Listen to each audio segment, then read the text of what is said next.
Hello everyone, कैसे हैं आप लोग। आज हम लोग इतिहास सेगमेंट में आंग्ल और मराठा संघर्ष की चर्चा करेंगे। यह एक इम्पॉर्टेंट टॉपिक है दोस्तों, और यहाँ से कई सारे प्रश्न पूछे जाते हैं। तो आइए शुरुआत करते हैं। देखिएगा कि आंग्ल मराठा खासतौर पर पढ़ने से पहले मराठों के बारे में थोड़ा जान लीजिए कि क्या है। देखिए, मराठा की स्थापना है, जो साम्राज्य की स्थापना शिवाजी द्वारा किया गया था। तो शिवाजी द्वारा जो मराठा की स्थापना की गई थी वो लगभग हम लोग मध्यकाल से स्टार्ट करते हैं, और आगे चल के जो 3 आंग्ल मराठा संघर्ष हुआ ये हम लोग मॉडर्न इंडिया के पार्ट में देखते हैं। एक्चुअली हुआ क्या था कि 1750 में संगोली की संधि हुई थी, और इस संधि के बाद जो मराठा साम्राज्य का वास्तविक शक्ति जो है वह पेशवाओं के हाथ में चला गया था। अब जो राजा होते थे केवल सांकेतिक प्रधान होते थे। इसके बाद 1750 के बाद जो पार्ट है वह लगभग मॉडर्न इंडिया का हिस्से में आने लगता है। लेकिन हम लोग जो स्टार्ट करेंगे वह 1761 में होने वाली पानीपत की तृतीय लड़ाई से स्टार्ट करते हैं। तो देखिए क्या हुआ था मराठा पेशवा के बारे में कि 1761 ईस्वी में, खासतौर पे 14 जनवरी 1761 ईस्वी की घटना है, तृतीय पानीपत की लड़ाई होती है। इस समय जो मराठा पेशवा थे वह बालाजी बाजीराव थे। कह सकते हैं इनके पास काफ़ी इसमें सशक्त थे। तो एक थोड़ा सा कहीं ना कहीं ये होता है कि सशक्त है तो चलो जो भी आएगा अपने क्षेत्र में है युद्ध करके जीत लेंगे।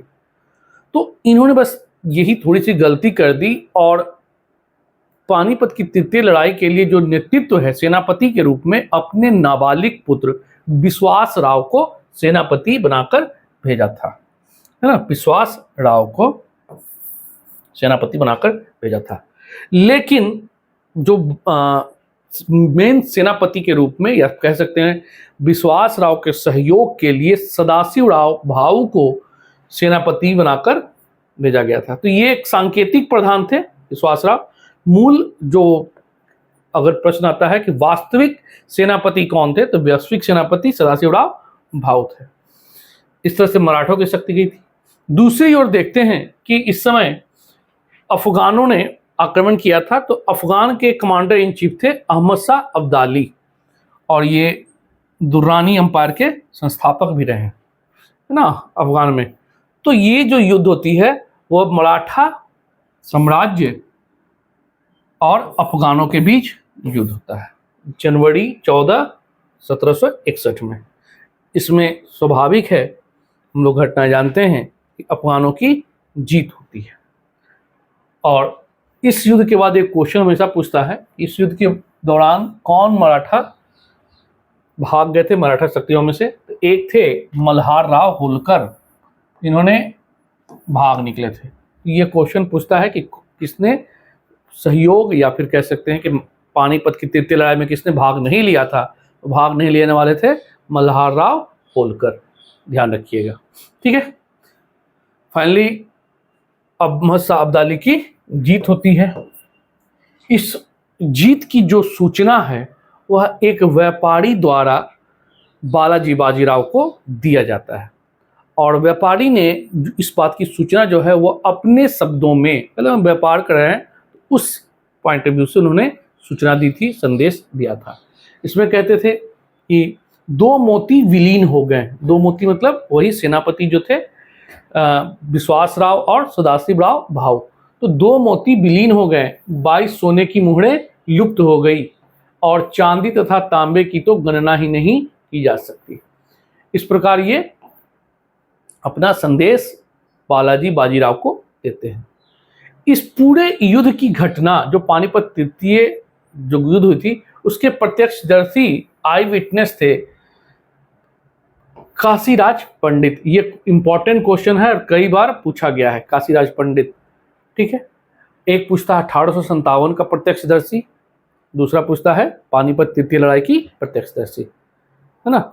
तो इस प्रकार पानीपत की तृतीय लड़ाई का जो प्रत्यक्षदर्शी थे काशीराज पंडित, इन्होंने भी कहा था कि पानीपत का जो तीसरा युद्ध था मराठों के लिए प्रलयकारी सिद्ध हुआ।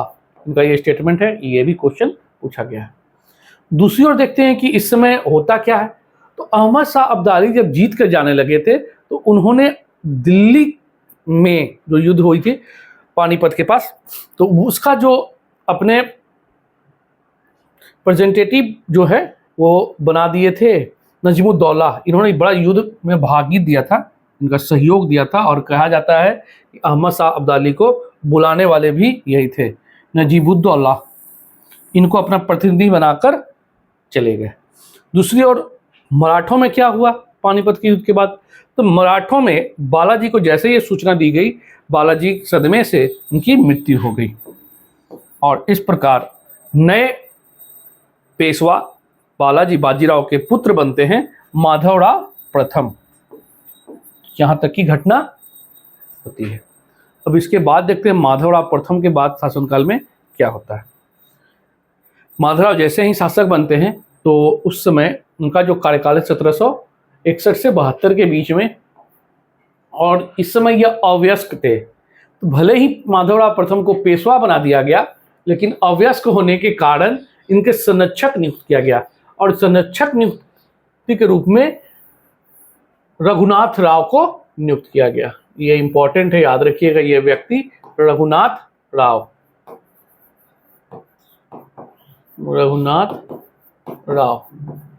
ठीक है, इनको संरक्षक नियुक्त किया गया। कहा जाता है कि इनके शासनकाल में, खासतौर पर माधवराव प्रथम के शासनकाल में, मराठा पुनः संगठित होने लगे थे, और ऐसा लगने लगा था कि अब मराठा शक्ति फिर से एक बार ताकतवर बन जाएगी। लेकिन इसी समय घटना होता है कि 1772 ईस्वी में क्षय रोग के कारण, जिसको हम लोग टीबी कहते हैं, इनकी मृत्यु हो गई। और जैसे मृत्यु हुई तो फिर अब हुआ कि मराठा पेशवा कौन बनेगा? तो पेशवा नारायण राव को नियुक्त किया गया।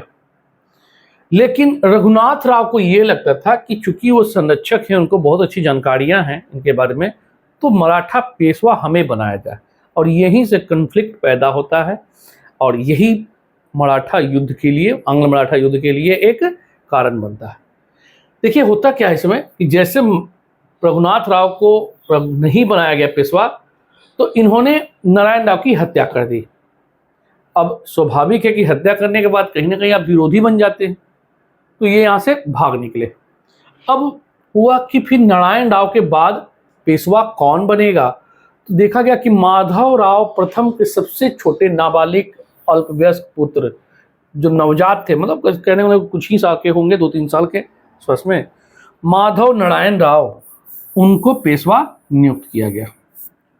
माधव नारायण राव को, जो नवजात थे। अब ये तो शासन करते नहीं, और किसी व्यक्ति को संरक्षक नियुक्त नहीं कर सकते हैं। क्यों? क्योंकि हम लोग घटना देख चुके हैं रघुनाथ राव वाला में, कि रघुनाथ राव संरक्षक बनते हैं तो कहीं ना कहीं उनकी लालसा होती है कि अब हम पेशवा बनेंगे।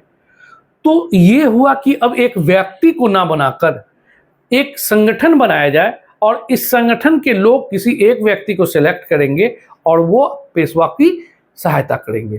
तो इसी दौड़ में एक बार भाई काउंसिल की स्थापना होती है। तो इस प्रकार देखते हैं कि माधव नारायण राव को पेशवा नियुक्त करने के बाद देख रेख के लिए बार भाई काउंसिल की स्थापना की गई, और इस बार भाई काउंसिल में आपसी लोगों की सहमति से नाना फडणवीस हेड बनते हैं। इसके बहुत इंपॉर्टेंट है नाम, नाना फडणवीस, ठीक है, इसके हेड बनते हैं बार भाई काउंसिल की। देखिए क्या होता है फिर। दूसरी ओर रघुनाथ राव, जिनको लगता था कि पेशवा बनाया जाएगा, नहीं बनते हैं, हत्या करते हैं और भाग निकलते हैं। यहाँ तक तो हम लोग जान रहे हैं। ये भाग कर पहुंचते हैं अंग्रेजों के पास, और इस समय देखिएगा कि चूंकि पूना का क्षेत्र है तो बम्बई प्रेसिडेंसी नज़दीक है, तो इन लोगों ने बम्बई प्रेसिडेंसी के पास रघुनाथ राव पहुंचते हैं और मदद की गुहार करते हैं। रघुनाथ राव और ईस्ट इंडिया कंपनी के बीच एक संधि होती है 1775 ईस्वी में, जिसे हम लोग सूरत की संधि के नाम से जानते हैं। ये इंपॉर्टेंट है, याद रखिएगा, सूरत की संधि।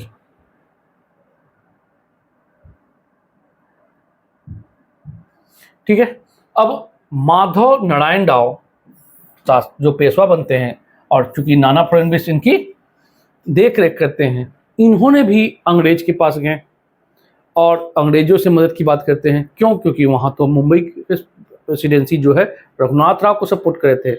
इसी समय देखिएगा कि 1773 का रेगुलेटिंग एक्ट आता है, और इस एक्ट में कहा गया था कि ईस्ट इंडिया कंपनी द्वारा जो एक्ट लाई गई थी कि कोलकाता प्रेसिडेंसी को तीनों प्रेसिडेंसी का हेड माना जाएगा। तो इस प्रकार कलकत्ता प्रेसिडेंसी जो है वह देखिएगा कि तीनों का हेड बन गया था इस समय 73 में, और ये घटना है लगभग 75 के आसपास की, 74-75 की आसपास की। तो देखिएगा कि जैसे ही नाना फडणवीस हैं वो ईस्ट इंडिया कंपनी के कलकत्ता प्रेसिडेंसी के पास जाते हैं, यहाँ भी इनको सहायता की बात की गई कि ठीक है हम सहायता करेंगे। अब समस्या ये है कि दोनों अंग्रेज ही थे, तो ये ब्रिटिश पार्लियामेंट में मुद्दा उठा और उसमें हुआ कि कलकत्ता प्रेसिडेंसी चूंकि बाद में समझौता की है इसलिए इनकी मान्यताएं नहीं दिया जाएगा और रघुनाथ राव को सपोर्ट किया जाएगा।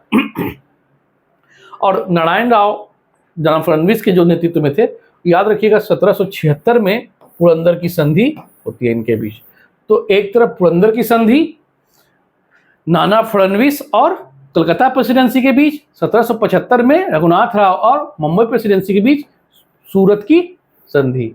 तो ये सब इंपॉर्टेंट है, क्रम भी याद रखिएगा, कभी क्रम भी दे सकता है, ठीक है, क्योंकि ये दो हुआ, आगे चल के हम लोग सालबाई की संधि पढ़ेंगे तो सब क्लियर होना चाहिए कि क्रम क्या है। कहानी याद रहेगा, ऐसे भी आप बना लेंगे। अब होता है, देखिए घटनाएं हो गई है कि सपोर्ट के बाद, इसी बीच फर्स्ट एंग्लो मराठा वार 1775 से 82 के बीच की घटना होती है। इस समय गवर्नर जनरल थे वारन हेस्टिंग्स। युद्ध होता है, अंततः 1782 में ईस्ट इंडिया कंपनी एवं मराठा जो पेशवा थे उनके बीच सालबाई की संधि होती है।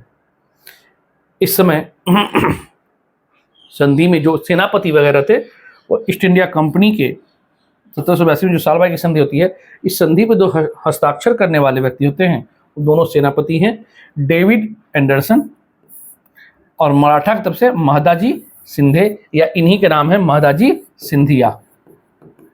महदाजी सिंधिया या सिंधे कुछ भी रहे, कोई दिक्कत नहीं है। और इस संधि में संधि करने के लिए जो महत्वपूर्ण योगदान है महदाजी सिंधिया का, या ये भी पूछा हुआ क्वेश्चन है, सालबाई की संधि कराने में महत्वपूर्ण योगदान किसका था? तो महदाजी सिंधिया का था। याद थोड़ा सा यहाँ पर इंपॉर्टेंट हो जाता है कि इसमें होता क्या है कि अंग्रेज और जो मराठा के बीच फर्स्ट होता है युद्ध, ये अनिर्णायक कहा जाता है कि कोई जीत नहीं पाया था, लेकिन अगर सांकेतिक रूप से कहा जाए तो इसमें सांकेतिक रूप से मराठों की ही जीत हुई थी, ठीक है। तो इसके बाद सालबाई की संधि होती है। सालबाई की संधि के कई सारे प्रावधान किए गए थे जो आपका बीपीएससी में नहीं पढ़ना है, अगर यूपीएससी का हम लोग जो लेके आएंगे वहाँ और डेप्थ में पढ़ेंगे। देखिए फिर क्या होता है, इसी बीच देखते हैं कि संधि तो हो गई थी, ठीक है, चलिए 1800 ईस्वी के आसपास में नाना फडणवीस की मृत्यु हो जाती है। अब जो मराठा शक्ति सबसे ज़्यादा संगठित हो रहा था नाना फडणवीस के बीच, उसमें आपसी फूट पड़ जाता है। चूंकि जैसे ही इनकी आपसी फूट पड़ती है तो अंग्रेजों ने, ईस्ट इंडिया कंपनी ने इसका फायदा उठाकर दो युद्ध और किए, ठीक है। तो आंग्ल मराठा संघर्ष द्वितीय और आंग्ल मराठा संघर्ष तृतीय घटित हुआ था। जैसे ही नाना फडणवीस की मृत्यु होती है तो पेशवा पर किसका अधिकार अधिक हो, इसको लेकर खासतौर पर सिंधिया, भोसले, होलकर, इन लोगों के बीच आपसी संघर्ष स्टार्ट हो जाता है। माधवराव नारायण राव के बाद इस समय देखते हैं बाजीराव भी पेशवा बनते हैं, 1796 की घटना, ठीक है। पेशवा पर अधिकार को लेकर सिंधिया वर्सेस होलकर में विशेष रूप से युद्ध होता है। सिंधिया पेशवा के साथ मिलकर पूना पर आक्रमण करते हैं। पूना में होलकर, जसवंतराव होलकर के भाई थे बिट्ठू जी की हत्या कर देते हैं, ठीक है। सिंधिया और पेशवा मिलकर, क्योंकि पेशवा पर अधिकार को लेकर सिंधिया और होलकर के बीच आपसी संघर्ष होता है, आपसी वर्चस्व की लड़ाई होती है। इसी बीच सिंधिया क्या करते हैं, पेशवा के साथ मिलकर पूना पर आक्रमण कर देते हैं। पूना में इस समय देखिएगा खासतौर पर जसवंतराव होलकर के भाई थे बिट्ठू जी, उनकी हत्या कर देते हैं। स्वाभाविक है, जब हत्या हो जाएगी तो होलकर तो बदला लेंगे ही। तो होलकर ने क्या किया कि बदला लेने के लिए सिंधिया और पेशवा के संयुक्त सेना को पराजित किया और हराने के बाद विनायक राव को पेशवा घोषित कर दिया। तो अब बाजीराव द्वितीय बेचारे परेशान हो गए। विनायक राव जैसे पेशवा घोषित किया गया तो बाजीराव द्वितीय जो हैं चले गए अंग्रेजों के संरक्षण में। पेशवा बाजीराव द्वितीय भयभीत होकर ईस्ट इंडिया कंपनी के महाराष्ट्र प्रेसिडेंसी के पास पहुंच जाते हैं। 1798 ईस्वी में जॉन सोर की जगह लॉर्ड वेलेजली आते हैं, और वेलेजली आएंगे तो सहायक संधि की बात करेंगे, है ना। तो वेलेजली जैसे आते हैं तो गवर्नर जनरल बनकर पेशवा द्वितीय बाजीराव द्वितीय को कहते हैं कि ऐसा है कि हम मदद करेंगे लेकिन आप सहायक संधि कर लो। तो जैसे सहायक संधि की बात करते हैं तो पेशवा थोड़ा सा हिचकिचाते हैं, लेकिन अंततः इन्होंने सहायक संधि कर ली। देखिए बाजीराव द्वितीय ने 1802 ईस्वी में बेसिन की संधि, चौथा आ गया, बेसिन की संधि के तहत अंग्रेजों से सहायक संधि कर ली। अब देखिए सब छोटी छोटी चीजें हैं, क्वेश्चन कभी कभी आता है। अब 4 अभी तक हम लोग पढ़ चुके हैं, सूरत है, सूरत की संधि, फिर उसके बाद सालबाई की संधि, बेसिन की संधि। तो ये किस संधि के तहत क्या घटनाएं हुई याद रखिएगा। इसी समय देखिएगा कि सिंधिया एवं भोसले इसका कड़ा विरोध करते हैं, सहायक संधि का कड़ा विरोध करते हैं। तो स्वाभाविक है कि सिंधिया और भोसले की सेना ईस्ट इंडिया कंपनी की सेना से युद्ध करेंगे। वेलेजली जो थे, लॉर्ड वेलेजली, इसमें अपने भाई आर्थर वेलेजली को और साथ में जनरल लेक को युद्ध के लिए भेजते हैं। दोनों के बीच युद्ध होता है। होलकर इस युद्ध में शामिल नहीं हुए थे। क्यों नहीं हुए थे तो हम चर्चा किए थे। सिंधिया और पेशवा ने मिलकर होलकर पर आक्रमण किया था और उसके भाई की हत्या कर दी थी, इसीलिए होलकर इस युद्ध से दूर रहे। ठीक है, इस युद्ध में शामिल नहीं हुए थे। इसी बीच जो सिंधिया, भोसले और ईस्ट इंडिया कंपनी के बीच जो द्वितीय आंग्ल मराठा संघर्ष चला था वह 1803 से 6 के बीच युद्ध चला। युद्ध में मराठों की पराजय होती है और ईस्ट इंडिया कंपनी सभी से संधि करते हैं। तो 1800, ये इंपॉर्टेंट है, कई बार पूछा गया है। 1803 में भोसले के साथ देवगांव की संधि, 1803 में ही सिंधिया के साथ सुरजी अर्जन की संधि, 1804 में होलकर के साथ रायपुर घाट की संधि की थी। अब यहाँ पर द्वितीय मान लीजिए आप बोलते हैं तो कुछ चीजें याद रखिएगा, ठीक है, कि पहला जिसे सिंधिया है तो स से सुरजी अर्जन की संधि याद रहेगा। होलकर है, लास्ट में र है तो रायपुर घाट की संधि। तो ये 2 चीजें। तीसरा होगा भोसले, स्वाभाविक है, तो भोसले के साथ देवगांव की संधि होती है। ठीक है, अगर नहीं याद हो रहा तो ये भी रख सकते हैं कि भोसले लोग खासतौर पर देवताओं में विश्वास रखते थे, तो देवताओं के गांव को एक स्थापना किए थे पूजा पाठ के लिए, तो देवगांव की संधि भोसले के साथ। इसी बीच द्वितीय आंग्ल मराठा युद्ध संघर्ष समाप्त होता है। तीसरी जो आंग्ल मराठा संघर्ष है वह 1817 से 18 के बीच में घटित होता है। इस समय जो गवर्नर जनरल लॉर्ड हेस्टिंग्स बनकर आते हैं। ठीक है, क्या क्या घटनाएं घटित हुई इस युद्ध में भी मराठा पराजित होते हैं। 1817 में सिंधिया के साथ ग्वालियर की संधि किया गया। अभी जो जहां रह रहे हैं उन्हीं की बात पे ध्यान रखिएगा। सिंधिया कहाँ रह रहे हैं? ग्वालियर में। तो ग्वालियर के संधि सिंधिया के साथ किया गया था। थर्ड में पेशवा, क्योंकि पूना में बाद में शिफ्ट हो गए थे, तो पूना की संधि किया गया था इनसे। होलकर बाद में चल के 1818 में होलकर के साथ मंदसौर की संधि, फिर यहीं पर याद रखिएगा र से र, मंदसौर होलकर, होलकर की संधि करते हैं। तो इस प्रकार तृतीय आंग्ल मराठा संघर्ष समाप्त होता है और इसके बाद पेशवा राज्य को, पेशवा का जो राज्य है पूना को ईस्ट इंडिया कंपनी में विलय कर लिया गया और पेशवा को 8 लाख रुपया वार्षिक पेंशन देकर कानपुर का एक जगह है बिठूर, वहीं पर शिफ्ट कर दिया गया। तो आगे चल के भी देखेंगे कि ये जो 8 लाख की वार्षिक पेंशन है उसे भी रोक दी जाती है, जिसके कारण 1857 में पेशवा ने भाग लिया था। तो ये रहा पूरा का पूरा आंग्ल मराठा संघर्ष। चूंकि ये एग्जाम ओरिएंटेड है और कम समय में बताना है, तो मोटे मोटी चीज़ों को आप रिकॉल कर सकते हैं। बाकी दोस्तों अगर ऐसा कुछ रहा तो यूपीएससी के लिए जब हम लेके आएंगे सीरीज, तो उसमें काफ़ी डेप्थ में फिर से चर्चा करेंगे।